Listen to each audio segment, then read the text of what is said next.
La littérature. La littérature enveloppe la vie de nombreux d'entre nous. Elle nous dorlote, nous apaise, nous surmène, nous montre, nous rejette, nous accepte. La littérature nous fait ressentir.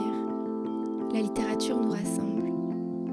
À travers cette vidéo, nous nous faisons témoins d'expériences littéraires que d'autres ont vécues et nous nous en imprégnons. Ils nous donnent leurs mots pour parler de l'impact de ceux des autres.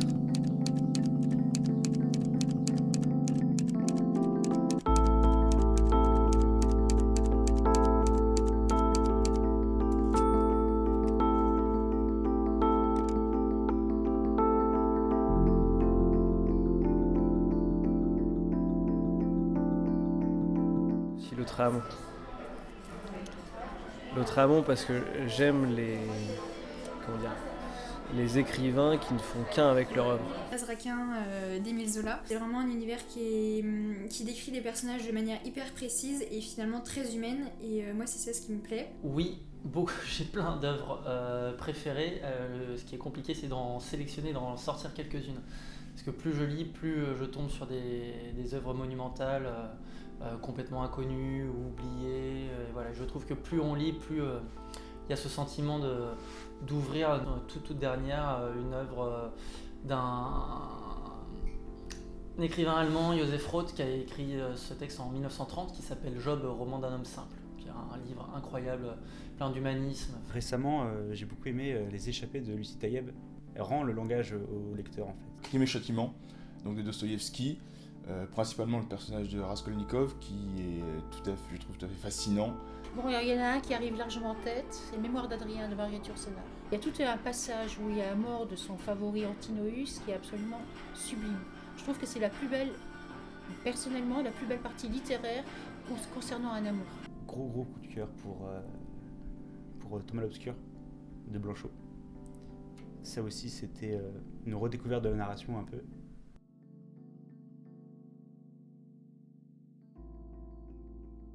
Chateaubriand. J'ai envie de dire Blanchot, mais Blanchot, c'est vraiment l'amour d'un livre. Marguerite Yourcenar, bien sûr. Malraux aussi, Victor Hugo, Dostoïevski, Bulgakov, Irwin, Umberto Eco. Voilà, c'est très hétéroclite. Et si je devais en retenir qu'un, je pense que je prendrais Edgar Poe.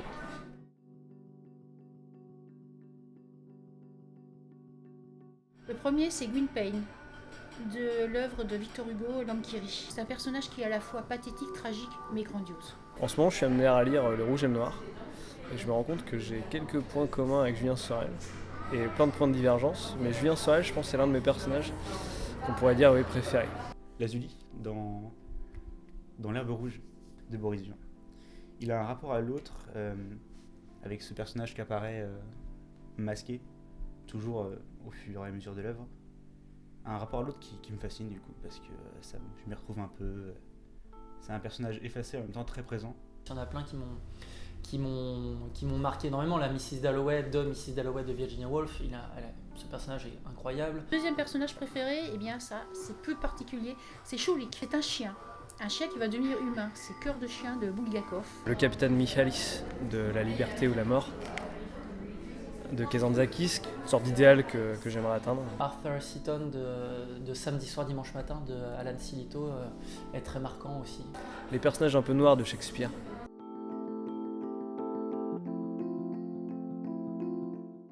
Le roman, et en deuxième position c'est la poésie.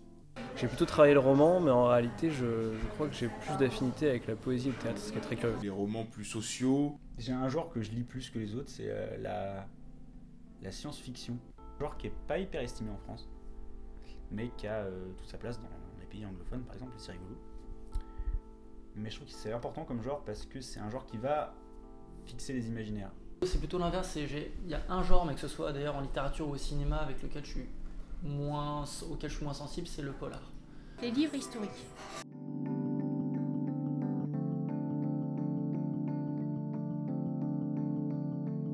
Tous les livres de Sylvain Tesson, parce que c'est un auteur qui, on sent qu'il est en recherche de quelque chose, qu'il est en recherche un peu d'absolu et de spiritualité, j'ai l'impression, dans ce qu'il écrit. Mais à chaque fois qu'il est proche de toucher au but, finalement il va boire de la vodka et se saouler, Et tout redescend, et moi je trouve que je suis un peu déçue de ce qu'il écrit. Voyage au bout de la nuit de Céline. J'avais peut-être un a priori dès le départ, en connaissant l'historique de Céline. Macbeth de Shakespeare, j'ai apprécié, mais c'est vrai qu'on a tellement parlé de Shakespeare, on le vend tellement, voilà, etc., que j'avoue avoir été un petit peu déçu. Ouais, j'ai peu d'admiration pour la maison de Claudine de Colette. Désolé.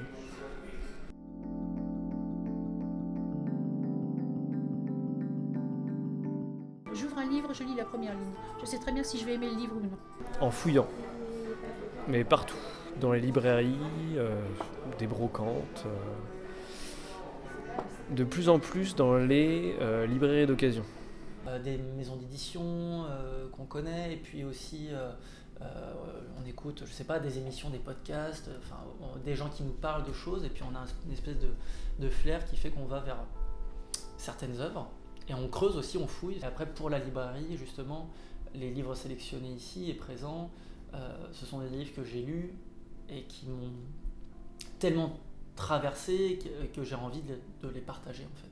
Par les livres mêmes, qui des fois ont des références, des sources, qui parlent de tel auteur que je ne connais pas, de tel passage qui ne me dit rien, donc je cherchais, je me dis tiens, tel auteur, ça a l'air intéressant. À une époque, souvent à la couverture, quand j'étais jeune et que j'avais la bibliothèque, elle est pas mal celle-là. Puis après je lisais la quatrième, puis après je lisais l'intérieur. Aujourd'hui, plutôt j'ai un libraire que j'aime beaucoup, que je commence à le connaître de mieux en mieux, enfin on se parle beaucoup. Et du coup, selon ses conseils, il arrive et il me dit « Ah, regarde ce qu'on a reçu !» Et je fais « Ah ouais, c'est quoi ?» Et je fais « Oh, c'est top !» Et du coup, je lis.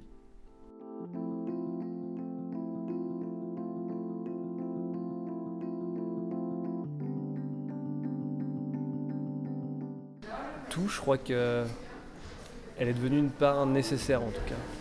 Un outil pour appréhender le monde, pour le faire sien, pour se donner des capacités justement à fonctionner, à penser en nuances, encore une fois sur ces questions de projection, de comprendre la vie d'autres personnes, de quasiment sans avoir besoin de vivre des situations, d'être capable de comprendre le monde dans lequel on est, et toutes les possibilités aussi. C'est-à-dire que c'est des projections de monde aussi qui ne seront jamais là. Une seconde vision de l'environnement, du monde qui nous entoure. Lire, ça me permet vraiment d'avoir une seconde opinion au final sur tout ce qui se passe. Pas forcément des faits divers, tout ça, juste sur les choses en tant que telles. Ça aide à comprendre le monde, à l'appréhender.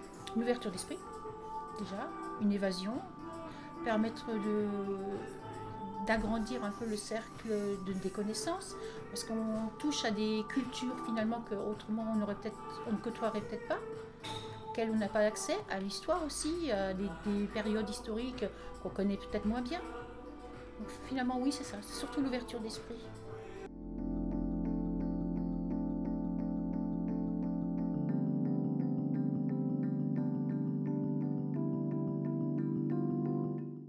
Plusieurs nouvelles de Poe. Les Chants de Maldoror de l'Outre-Manche. Un poème en particulier, Verlaine, le chant d'automne. Je pense, je dirais, la comédie humaine dans la mesure où j'ai vraiment, surtout aujourd'hui, envie de comprendre le monde. Les poèmes à loup, que je trouve magnifiques, d'Apollinaire. Certains passages de Damasio. Damasio, c'est quelqu'un qui va jouer avec le mot. Je parlais de Lucie Taïeb au début. Elle va jouer vraiment avec le langage, le vocabulaire et la poétique de la phrase en général. Elle va s'abstraire de certaines règles. Mais Damasio, lui, il va jouer vraiment avec les mots. Il va en créer certains et il va jouer avec leur sens. Il fait des choses assez incroyables. Et ouais, il y a certains passages où certaines de ces... il organise des joutes un peu verbales entre ces personnages. Et ces passages-là, je me dis, ouais, quand même, le jour où je pourrais faire quelque chose d'aussi neuf et d'aussi pointu techniquement et d'aussi juste dans l'histoire et d'aussi fort, ouais, je pense que j'aurais bien aimé écrire ça.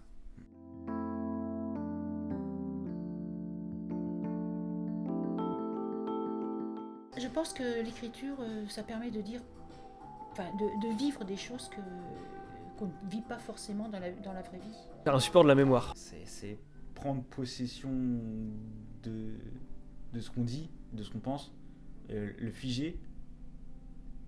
Et ouais, c'est ça. Et c'est vraiment avoir un pouvoir, au sens positif du terme, sur ce qu'on pense. L'écriture, c'est une grande question.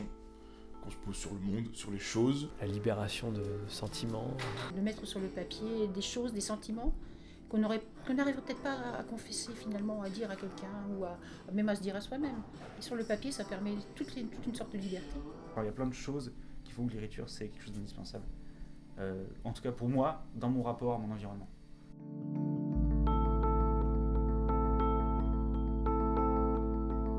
Premièrement, un objet. C'est un objet de connaissance et de transmission. Un moment soit qui va me laisser complètement indifférent et que je vais oublier, soit un moment qui va me marquer, mais profondément.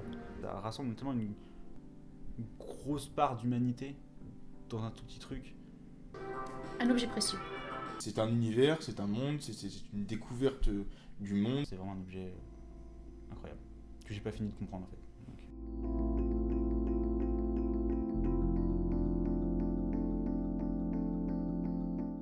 Mais non, j'ai tout ça là. Non, c'est compliqué. En gros, avec la librairie, ce que je fais ici, c'est que tous les livres donc, sont sélectionnés drastiquement. Et donc, qu'est-ce que ça me permet de faire? Donc déjà, c'est que des livres que je défends. Qu'est-ce que ça me permet de faire ensuite? C'est de conseiller les gens de façon sur mesure. En fait, le but, c'est pas simplement de conseiller un truc à l'aveugle en disant ça c'est bien, partez et filez-moi de l'argent. C'est plutôt ça c'est bien, ça m'a beaucoup plu, je le défends, mais je sais, là, en vous ayant écouté, en vous ayant posé les bonnes questions, que ce livre-là, en plus, vous plaira. Les rêveries d'un promeneur solitaire de Rousseau. Les Misérables peut-être. Sinon, Irving, Le Monde selon Gare. Bah là, aujourd'hui, là, c'est Vol de nuit de Saint-Exupéry, vraiment. J'en sors et je le trouve incroyable et c'est ouf parce que c'est vraiment un livre qui est ouvert pour tout le monde, quoi. Parmi celles que j'ai pu citer, je dirais que Zorba, je le conseillerais, ça reste une œuvre accessible. Dans le raisonnement, notamment dans le raisonnement d'Alexis Zorba, qui déconstruit un petit peu, parce qu'il y a une espèce de compagnonnage qui se crée entre un écrivain ou un littérateur en tout cas, et Alexis Zorba qui ne sait pas vraiment ce qu'est le livre, qui n'a jamais lu. Pour lui, le livre, c'est simplement la Bible, et ce qu'il entendait notamment dans l'église orthodoxe qu'il fréquentait quand il était enfant. Et en fait, il est en train de remettre en cause complètement ce que justement le littérateur pense du monde. Et il y a cette espèce de confrontation, de double vision du monde entre le narrateur et le personnage qu'il fréquente, Alexis Zorba. Et on voit bien que finalement les deux sont très très proches. D'ailleurs, la fin de l'histoire, je raconte pas la fin de l'histoire, mais la fin de l'histoire, on voit bien qu'il y en a presque un qui est le continuateur de la vie de l'autre.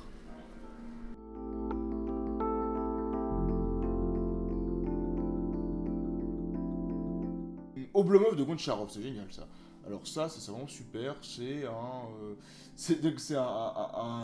Russie, donc le réalisme russe du 19e siècle, et c'est un homme tout simplement qui se complaît à ne rien faire, ou du moins qui est le héros de la procrastination. Un texte d'un auteur polonais, Tadeusz Konwicki, qui a été écrit en 1979, qui là est édité en français par une jeune maison, mais déjà qui est incontournable, jeune maison d'édition française qui s'appelle les Éditions du Typhon. Ça se passe donc fin des années 70 en Pologne, dans une Pologne complètement sclérosée aussi par un régime soviétique au-dessus qui est en train de s'effondrer. Et en gros, c'est l'histoire d'un homme de l'opposition, un écrivain qui a arrêté d'écrire et qu'on vient voir, que ses vieux compagnons de lutte viennent voir un jour en lui disant on a eu une idée, on aimerait que tu te fasses brûler vif ce soir devant le Parlement. Voilà. Et en fait, il va se donner 24 heures de réflexion et traîner dans la ville, en gros, et croiser tout un tas de gens qui vont retarder les choses et en même temps forcément donner à penser. Sinon, aussi à côté, je lis aussi l'éthique de Spinoza, alors c'est extraordinaire. C'est un livre d'histoire, la vie d'Agnès Sorel. Martin Eden de... Oh, putain. J'ai un gros problème avec les prénoms. Il est très connu, c'est Jack London, voilà. Je suis dans la lecture critique en ce moment. Donc là, je lis un livre sur l'art de la mise en scène. Liberté. Je me dis quand même, le livre, c'est un objet qui est très très puissant. Littérature. Je lis pour notamment trouver des choses qui font écho avec ma propre vie. Grâce à ces courts témoignages, la littérature continue de vivre au-delà de l'écriture même. Elle se fait parole. Multiforme et pourtant inimitable, elle se faufile sous les différentes couches de notre être pour atteindre notre âme, à jamais bouleversé.